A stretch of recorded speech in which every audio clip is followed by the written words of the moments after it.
are the juiciest, most yellow lemons I've ever seen. Ah, this isn't what lemonade tastes like.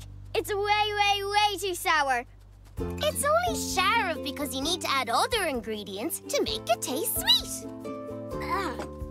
You need something millish. Delicious! This is Pip's recipe. Honey lemonade is a specialty. It's extra millish.